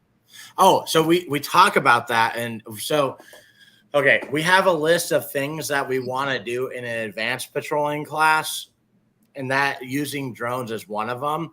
I am not a drone expert, but dude, if you can get into drones, there are so many things you could use for that. Think about it. Okay, there's bad guys over there. Why don't we send a drone instead of people? Like, it would be a great thing to have. And you could check out your property a lot faster with a drone, right, than you could with people. So it would be a great thing to implement. I am not the guy to talk to on how to do it, but I want to learn more, and I'd like to, in the advanced patrolling class, figure out a way we can integrate something with drones, even if it was hiding from a drone. That would be cool. But so the beauty of drones is you don't have to have a super expensive drone. You do get better camera and video with a more expensive drone. But even the cheapy drones, how many times have you been stuck on traffic on the interstate and you're like, why are we sitting here? Within 1 minute, I can have the drone up and see what is happening. Where's that smoke coming from? Is it coming this way, or is it just somebody burning some leaves? Has that guy's leaf pile got out of control and burnt down his fence and heading towards my direction? Where is that thing that sounds like a bulldozer running, and is it heading towards me? I can know all of that within 1 minute. Oh, there's a major storm coming. Where is it? I can know all of that from the drone. And we fly the drone at least every other day. I put that thing up in the air and use it. Every time I leave the property, I have a drone with me. And there's, if we go out 6 weekends in a row, I flew the drone at least 4 times. We use it all the time. It's so simple. Yeah. Seems like a pretty valuable little tool. not just for planning your permaculture plan. And everybody uses drones against you, as Rebecca is saying. How do they Yes. know when you have so much property and gates that they can't come on your property to assess your property? How do they know to assess your property and raise your taxes? How do they know there's a structure there? How do they know you ran power from one place to another? They're using them against you. You might as well get it on your radar and to your advantage, because whoever's coming after you, they're going to have them. They are. Every law enforcement agency out there right now is using drones, and not these drones we have. They've got a dude came in here from the police department the other day. He's got a drone bigger than this table I'm sitting in front of. It is a big DJI, and the cost on it's like $22,000. Holy. They've got multiples of them, and this is out here in the middle of nowhere. Yeah, even you can use it for like simple stuff.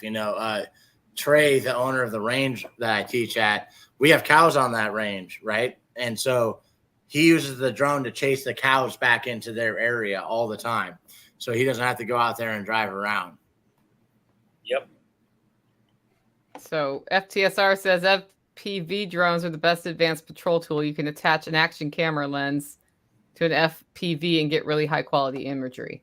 So FTSR, are we able to monitor that right away? Like when I fly the drone, it talks back to a smart monitor controller, so I know right away. I don't have to bring it back and review footage. So I'm assuming that you're syncing that GoPro to something and watching it real time? ? Yep, good question. Does SOE have night vision? Does the SOE night vision case fit a drone? It won't fit my drones. I'm sure it will fit some drones. Yep. But there, man, the real, I could sell you a case for that thing. But there's so many good hard shell, zippered clamshell pouches that are form fitted to those things. And the truth is, I probably own 20 cases for drones that aren't mine. I don't ever put that damn thing in a drone. It sits right in a tool bag, right there with the charger. And when I walk out the door and take it, it sits in the seat or in the floor next to me. That thing's never in a case. And I've crashed it into I had it underwater. Like on Christmas Eve, it was in a pond underwater. And that thing's still flying. That's really nice. I had a friend fly one over my place and get it stuck in a really tall black walnut tree. Yep. Over water. And eventually we got it out of the tree into the water. So, cool. Well, what else would you guys like to discuss today?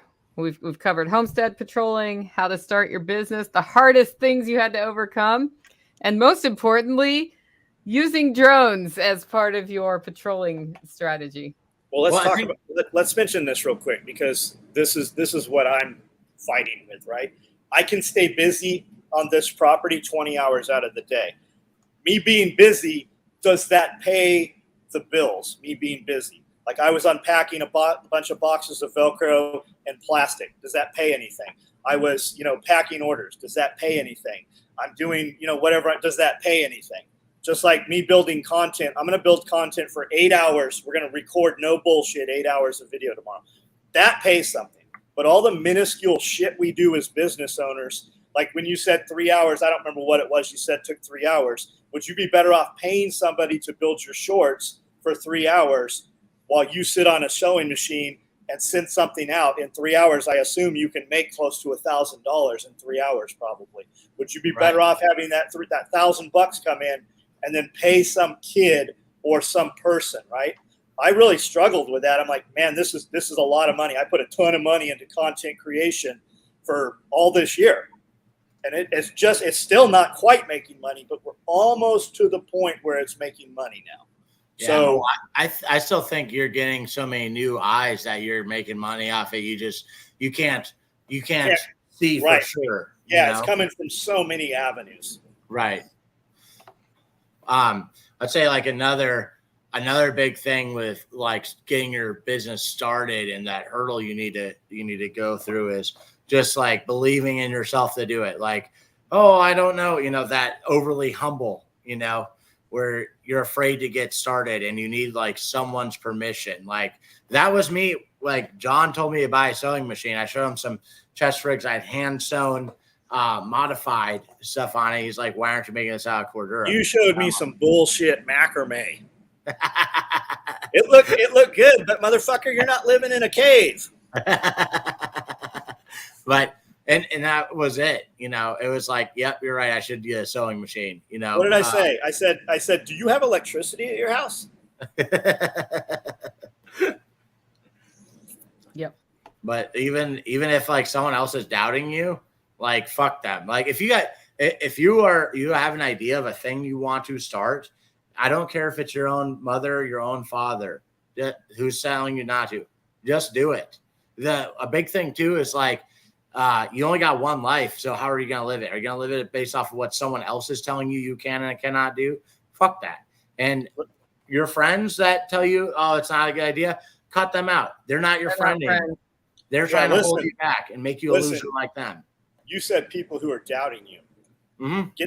Get rid of those people. It is literally more important to lose negativity than it is to even add positivity. When you cut those people off, that person that shows up at your house and downloads you with a bunch of bullshit about people you don't know, remove access. And people, I don't know why it's a one-word answer. No, I do not have time for this. I don't, and it really stood out when a buddy of mine was here and he's like, a couple of us were talking and he's like, what do you think about this? He's like, I don't do drama. I'm like, what do you mean? He's like, I don't know these people you guys are talking about. He goes, when's the last time you saw them? Why are we even having this conversation? I just bought an airplane. Let's go look at my airplane. Like, right. That's the kind of dude, right? When you say, hey, I think I want to do this, and somebody's like, okay, when are you going to do this? Here's 3 ways to do it. Which one are we doing? Those are the guys you want to be around. I was having a conversation this past weekend, and it was about like, hey, don't post shit. If it's something you heard from someone about someone else, don't post that shit. And I was like, look at all the fucking drama we've seen within our own culture, right? You'd think that like dudes that do the shit that we do would be like the most badass motherfuckers in the world, but they make way too much time for nonsense, So it's like, I'm making a rule of that. If like, even if it's a conversation with John, if it's something I heard about another person about a thing, it's just not a part of the conversation because it doesn't fucking help anyone anyways, unless it's about John, Yeah, the other part of that is go to the source. Yeah, exactly. So if somebody's like, somebody said something that said something that said something about your decision at whatever. Well, yeah. Well, go back to the original someone in that and don't be like, why'd you say that? Be like, hey, can you tell me more about what you think about this? Yeah, and they don't even know that you heard the thing. They don't need to know you heard the thing, but that can help eliminate misunderstandings before you have them and keep the relationships more direct. Like I found out, I didn't realize this till yesterday. I mean, I kind of realized it. I'm pretty direct, and I rub people the wrong way when I'm direct, and I don't care. But when I'm direct or give a quick answer to something that's just the answer and not hi, how are you? I'm literally doing you what I can do, what I have time for, which is getting you the answer to the question you asked me. Right. That's why I don't talk on the phone. Yeah. Yeah. Because if you text me, what are you doing this weekend? Not whatever you're about to ask me to do. If it was something you thought I wanted to do, you would have just said, hey, do you want to go? Hey, do you want to jump out of a plane on Saturday? Yeah. Yeah. Get rid of all negativity. Like I don't fucking have friends that don't go to training classes. Like think how cool my friends are because of that. Like I only hang out with people that do the same shit that I do. Like John, he's like, I'm not going to fucking travel to go to a thing. Like if you don't come here to see me, like you're not actually a part of it, And it makes your life a lot simpler, a lot more direct. You can stay focused and you have no negative bullshit in your life holding you back. And that's something that like I've learned a lot from John too. That's helped me. Well, the other thing is if somebody says something that you can take 2 ways, one's negative and one's positive, even if they meant it the negative way, take it the positive way, because they're holding on to baggage forever about their negative thing and you're not, and you've moved on. Jeff said something. When we did one of our first or second podcasts, Jeff had said something that really struck home. He's like, man, we haven't been back in San Diego in like 20 years. He goes, there's people in San Diego that are mad about things we did 20 years ago, and we can't even remember their names, right? Most of the people who are mad the person you're mad at, they usually don't even we don't even know that. And that's not just me. I mean, that could be something back over that way, but it's just so far past. I mean, that's more than half of your life. Half of your life has passed, right? So let it go, man. It's I do the I don't know if it's swipe left, swipe right, but I'll be sitting in bed or something thinking about something, and I'll be like, swipe it out of my head. I don't have time to think about this right now. I'm supposed to be asleep. Yeah. One practice I need to get back to, but what I was doing that made me feel amazing was when I wake up, immediately just thank God for my family, for my business, for all the good things. It just so immediately, first thing that happens to me in the morning is I feel gratitude, and the whole day is good because of that. I'm not expecting an easy day, but I'm from the beginning, a better state of mind. And I got that from, a cool book that billionaires read, Yeah. Forcella says it. They all say it. Yeah. Milet says it, all of them, every one of them. Well, if you think about it, we all have pretty cool lives. Yeah. Right. There's a lot to appreciate about each of our lives. And, you go into business for yourself and you think, I'm going to control my schedule. And I do, but what that means is that I have commitments I've made that mean I'm working on those commitments. Right. Which means I can't just screw off necessarily and go whatever. If you think about it, I don't have friends that aren't business owners. Yeah. I mean, I have my 10 closest friends all own businesses. And I mean, you know most of them, Andrew, Nicole. I mean, I will be friendly with people, but we're not spending a lot of time together with people that aren't running some sort of business. Right. It's hard to, because it's it's just I can't hang out with people that don't do this shit, right? They just don't think like I do. If I say one thing, it means nothing to them.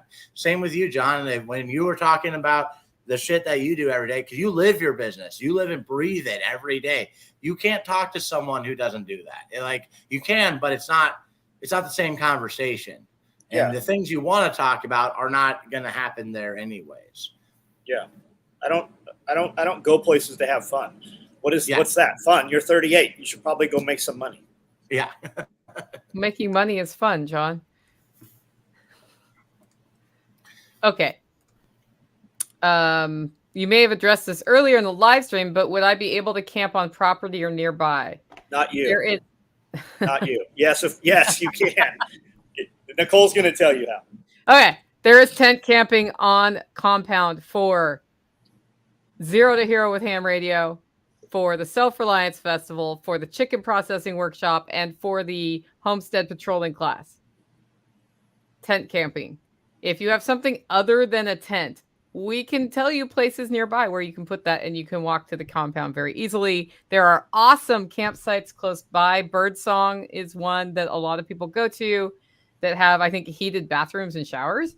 And there are, of course, hotels in the area. A lot of those may be already sold out, but if you go to selfreliancefestival.com under FAQ, there's a whole list of lodging options in the area, including Airbnb and VRBO. So lots of ways to stay places in the area. So Lardy 58, when I said swipe left or whatever, I'm not talking about having my phone in my hand.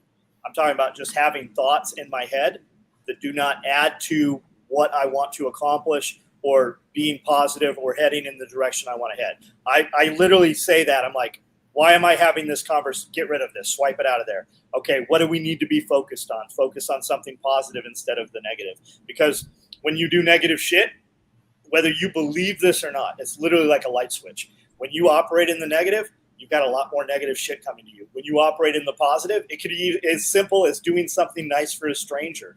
When you do that, you start to notice things happening better in your life. It really is. It is like turning a light switch on and off.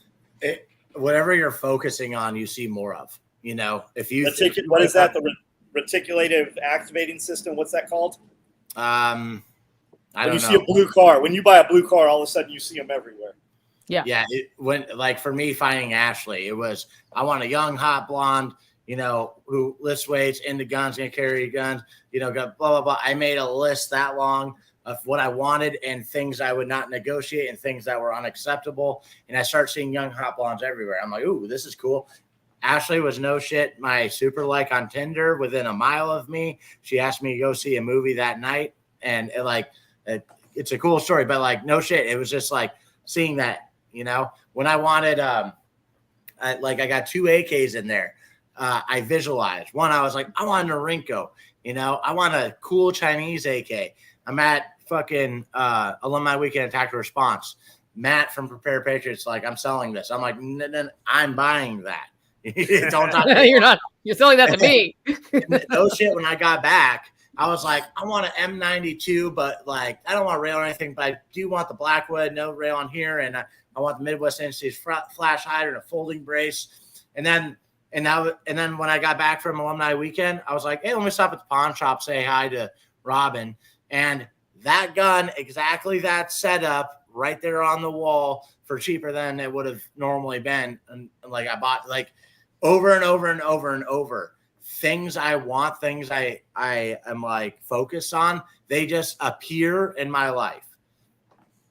So I don't know. I may sound like a weirdo for that, but it's whatever. not weird at all. If you focus on the things that you want, you figure out how to get them. Yeah, and you see the opportunities for them. It's not necessarily that you're conjuring it out of air, right? Like I found an endless pool yesterday that I might buy. And I've only been working on it for 2 months. It's only weird to people who won't try it. Right. The dude that's like, well, it's Eeyore, right? He doesn't have a tail because they had to pin one on him because he doesn't even have a good tail. It's that person, man. And you can try to infect that person with positivity, but it gets to a point where it's too much work. It's too damn hard to be your friend. Yeah. I don't care what color you are. I don't care what your sexual I don't care about none of that shit if we're all here for the same purpose, right? You can walk in. I mean, you'll see it when you come here to SRF. Everybody from everywhere is here. We don't give a shit. But when you got to be the dude that's like, I'm a vegan. We know you look like you're dying. We know you're a vegan. You don't have to tell us. We know.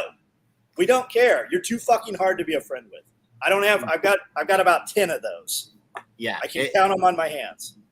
And the people that are negative too, they'll talk about things that are going bad for them all the time. And every time you talk to them, I'm getting fucked over. If this happens, then I'm fucked and blah, blah, blah. Crybaby bullshit. Do not be fucking friends with them. We get people all the time. Hey, I'm here for a job. Cool. Where were you working at? Why aren't you working there? Well, my boss fucked me over. Like, look, I don't have a job for you, but let me tell you, the next job you go to ask for, don't say any negative shit. It didn't work out. Whatever it is, you can say that. I'm looking to make a change. I'm looking to just, I want to advance in my life. But if you go into a place talking shit about your past, there's nothing coming. And if they do hire you or they accept whatever happens, you're going to infect that group, and that's going to be the next person you're talking shit about every single time. And I'm not even perfect about it. I still have people that I'm like, wham, but that's it. It's wham. No one fucking cares. And someone's had it harder than you. So it's a conscious thing, that you have to be conscious of not doing it and do the right thing. And it becomes subconscious eventually. Yeah. The most powerful thing is just, I don't know who that is. Yep. Somebody's mad at me on the internet. I don't know who that is. You literally don't know who it is. His screen name says Farts 25. I mean, what do you care? Yeah, I told somebody, if I'm mad at you, you'll know. If you think I'm mad at you, I'm not mad at you. That's because when I'm mad, it's very clear. I actually lost my voice on Saturday because I got mad at one of my cats. So you'll know. That's Damn, just you're mad at that cat. That's lost your voice yelling at a cat. Resting bitch face. It's just my face, man. It's just my face. What NRW classes do you have coming up, Andrew? What is NRW? I don't know. I think he meant new. New. Okay. What new classes? Okay. So, hopefully we'll get something in the works with Jerry Nuts. We're going to get his website built. He's taking over. I'm just going to be like cheat codes on how to build your website. Look, this is how I did this thing, but he'll manage that. Hopefully we do that. The classes we've been talking about, Chuck, and we should get some stuff scheduled for Florida. right now, I more need openings on my schedule, which are going to come next year. This year, I'm pretty much about to post my other classes, but there's only like 4 or 5 I'm posting for the rest of the year, unless I do weekday stuff. The classes I want to put out the most are Force on Force and medical, but I don't want to be the one teaching the medical class because I'm not the medical background guy. I want to take enough medical training where people would want to take a medical class from me. But I figured I'll work with people like you, Jerry, other good people on the medical side. For me, the one class I want to put out the most is the stress inoculation Force on Force class. So it's going to be, if you imagine, Nicole, you took fighting pistol, right? First, you had to practice drawing without shooting a few times, right? We're going to do that against a person. And then we're going to draw and we're going to shoot against a person. Then you'll be clearing a type 2 malfunction against a person, right? So basically imagine doing drills like that. Every scenario is a shoot scenario. Only you're doing it against people the whole time. So you're going to get shot a lot. But you'll come out of it a lot more confident, a lot more inoculated to the stress. If you read, and Nicole, it'd be great for you, On Combat by Dave Grossman, they say that police officers in shootings will miss 80% of the rounds they fire. So basically 2 out of 10 rounds they shoot actually hit the target in a gunfight. After they are winning consistently Force on Force scenarios, they end up hitting 9 out of 10 rounds on the target, and they get investigated as to why they're killing so many people. And it's a stress thing, bullets flying are stressful. And I 100% understand why, because the first time you come across an adrenaline situation, you realize all of your faults. Like the thing at tactical response that was the most useful for me, and it was in the medical class, was they stressed me out so bad I had a panic attack and collapsed. Oh, and man. I was like, oh, it's good to know that happens to me now when Yeah. somebody's not actually dying, so I can figure out what to do not to have that happen. My hands get shaky. Yeah. Even if I'm clear in the head, my hands are shaky. I've pretty much never had a panic attack since, but it was like, maybe I shouldn't drink so much coffee. I know, blasphemy. But That was in medical? That was in medical, yeah. Yeah, that's why I said medical again. Yeah, medical. First time. What's your opinion versus lone wolf versus community? Yeah, I was going to bring that up. So what's the view on being a lone wolf versus being in a community? You need people to be able to accomplish more. Like, I think everyone on screen right now can say that we've gotten help from other people to get to where we are today. And like John said, he needs at least 20 people to secure his compound. And that's where it's like you have to find a way to build that community. So my thing is like, I have, an alumni group on Facebook. I tell everyone, and they don't fucking do it enough, but I tell everyone, post what you do for a living and your phone number and everything. I'm just going to make a list.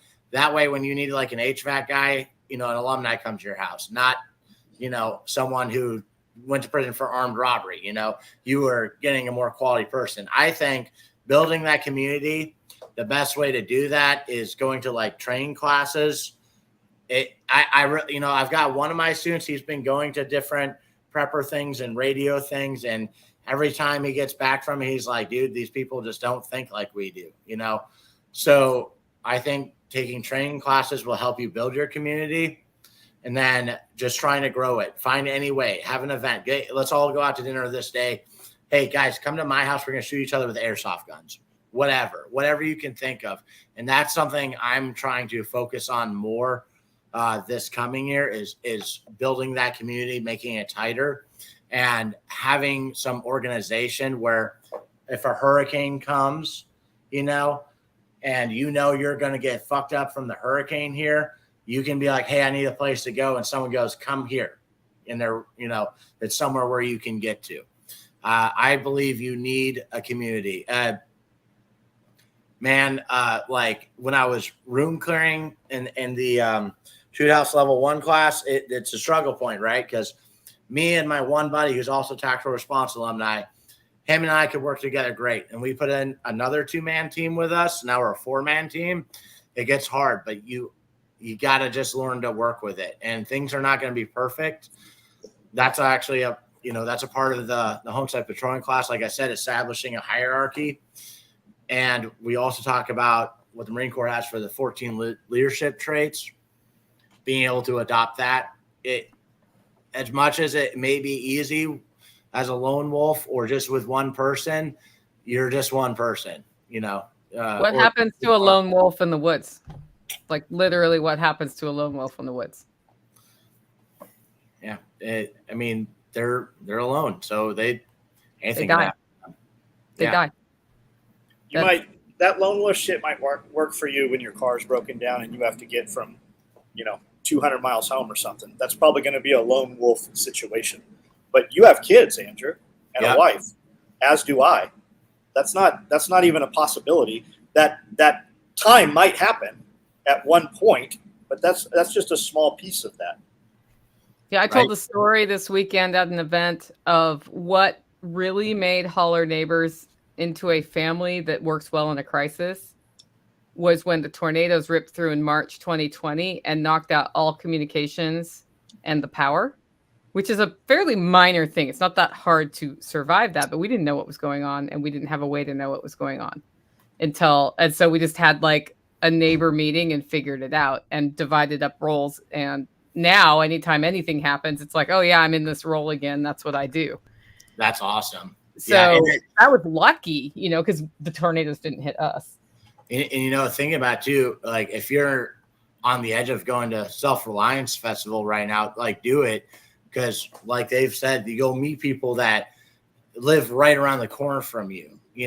I've got a student that I met at Tactical Response. It was 3 of us in this class, Advanced Fighting Pistol, and he lives 15 minutes from me.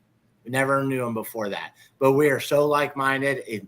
He's such a smart dude. Now he trains with me. And we talk, regularly enough. We're both busy people, but it's like I wouldn't have met him anywhere else. So going to Self Reliance Festival could be that thing that you might find a community that's already made. That's exactly what you're looking for, Yeah, we dedicate time to connecting people from different regions from the stage. That's something we do that other festivals don't do, and we do that so that you can go home and have your community. And that's awesome. It's really fun to watch them grow. Okay. John, have you considered a pack of patrol canines for your compound? No, Joel comes out here with all of his, trained bite dogs and protection dogs. I've got livestock guardian dogs. We've got barkers. They hit the fence. Some of them will bite you. One of them won't. But I don't have like a pack of patrol canines. We've got an external fence and an inner perimeter fence and dogs in multiple areas, but probably not what you're envisioning. I know John, and I've met his dogs, and I would never climb his fence. No, my dogs will bite the shit out of you. Yeah. No doubt. No way. We intentionally did not socialize those dogs when they were young. They were around 3 people. Yeah, that also is an issue sometimes when I have to have somebody come and deal with dogs when I'm not here. That's a double-edged sword. Yep. How often do you recommend combat training? Once or twice a week, a month? How often? So I saw that, and I'm pulling up a thing that I've been writing, and I want to make a video on it later. Okay. So it's as much as you can. Okay. And that also means as much as you can afford. Now, it's a lot about what you're taking too. So what you already know and what your background is does matter. But I would, if you haven't taken a class before, I would just take a class on that thing anyways. For instance, I mentioned immediate action medical and how I had gone through combat lifesaver in the Marine Corps, and I got so much out of immediate action medical. When I was in the Marine Corps, I was not a civilian. When I was in the Marine Corps, I had to worry about, where his pulse was so I could tell a corpsman a certain number and whatever, so that when they get on the helicopter, things can go faster. Doesn't matter anymore, right? So it's a big context change that happens. So I'm going to recommend, even if you have prior training in this thing, like if you're an EMT, still take like immediate action medical attack response. If you were a rifleman, take a rifle class, okay? But these are in order in my brain right now, the things I would want you to cover initially, and then you can go in any direction you want, but I'm going to make a second list for that. But I'd want you to take pistol. So you're taking pistol training and getting all the gear with it. So when I say this thing, it means and the training for it. Pistol, medical, force on force, right out of the gate. That is trifecta tactical response, right? Then low light, and then radio. Radio is radio made easy, okay? Then rifle. And I put radio before rifle training because, I mean, you can probably shoot a rifle pretty decently. You're just not the greatest at running it, whatever. But your rifle, skills don't matter when there's no cell phones working and you need an ambulance or you need to get someone over here to help you. The radio matters. Okay, so after radio, then rifle, then team tactics, then night vision. Huge investment, but it's a superpower and it makes you better than other people at night. After that, hand-to-hand and de-escalation. So, and you could do hand-to-hand anytime, you want. You can go find a local jiu-jitsu gym or something like that, or take Craig Douglas's ECQC class, but get something with that so that if you are in a fight where you probably shouldn't be using something that could kill them, you can still win. And what I meant by de-escalation, this could just be a book you read, like How to Win People and Influence Others, but being able to actually talk through a situation, calm people down. It could be people around you during an emergency. The way your voice communicates the words really matters. If you're all super excited and scared, so are they. If you're nice and calm, you're like, all right, guys, I just need you to back up real quick. Hey, go get me this bag from over here. Go get me some brighter flashlights. You start working on doing medical. The things are a lot better. If you're like, everyone get the fuck away right now. You, go, So the way you communicate really matters. Also, that could be if a dude's wanting to fist fight you at a bar and you're able to talk your way out of it, that's better than getting in a fist fight. So those things I'd want you to cover first. And to keep it real simple, do the trifecta: pistol, medical, force on force, and then start worrying about other stuff. And train as often as you can. You'll love it. Minimum, take a medical class every year. You're most likely to use that. Fitness in between all of that. You can do fitness every day for free. Yes. So many people want to have that conversation and they're not doing shit for their health. Yeah. Which fits with this question. How in shape does a 60-year-old woman need to be to do a fight class? Well, there's plenty of out of shape people doing it, so you'll be able to do it. You'll be fine. I can say from fighting pistol, which takes some physical demand, that I saw many levels there too, and you just scale it as best you can. Like I took it twice. The first time I took it, I was not in as good a shape as my second time. And I learned more in the second time anyway, but a good instructor is never going to make you do anything that would hurt you. And you are also in control of what you do. So if you are uncomfortable with a thing, you don't have to do it. I have Lynn, who I sent. I don't know her age, but she's old. She's like up in my mom's age bracket, right? She did 2 days of pistol training with me, took a couple days off, 2 days of rifle training with me, took a couple days off, did 6 days at tactical response doing the trifecta, and now she's signed up for ECQC. That's where you're rolling around, wrestling a dude and shooting them and stabbing them. And now I'm going to look like a giant pussy because she's going to take it before I do, but I'm going to get him scheduled to come down to Florida. I hope. That's Craig Douglas Shiv Works, if you guys aren't familiar with it. Yep. All right. Well, let's go once around the horn. We're coming up on 2 hours here, and we'll start with you, John. I do a live every night on 9 o'clock on YouTube. If you can't find me, it's because you're not trying hard enough. If you want to hear the conversation, we're there. I show all the gear that's made every day. It typically sells out. We have an email list and a text app. If you want to see what we're doing, we show you every single day. The conversation goes from anywhere from an hour to 2 hours, and we talk about whatever people who jump on there want to talk about. Instagram, TikTok, Facebook, we're all over YouTube. and the website's SOE Tactical Gear, and you can find everything from that website. You can find all those other platforms, and that's what we do. We sell T-shirts and gear and stuff like that. Jay, what do you got? CombatArtTraining.com. You can see my classes and the gear I make. If you want to communicate with me, there's an email link there, but it's info@combatarttraining.com. You can also direct message me on Instagram. You will find the best content from me on YouTube. Go back and watch all my stuff. Like, for instance, I have an AR-15 malfunctions video that sometimes when you search that, it's the very first video that pops up on YouTube. And you will find me on TikTok also. All right. I'm Nicole Sauce, and you can find all my stuff at NicoleSauce.com. But if you're hankering for some good fall coffee that's roasted to order, it's the freshest you're going to get in the mail. Go to hollowroast.com right now and get your order in. Super yummy. Or come to Self Reliance Festival and you can get some there at the Hollow Roast booth. Guys, we will see you next week.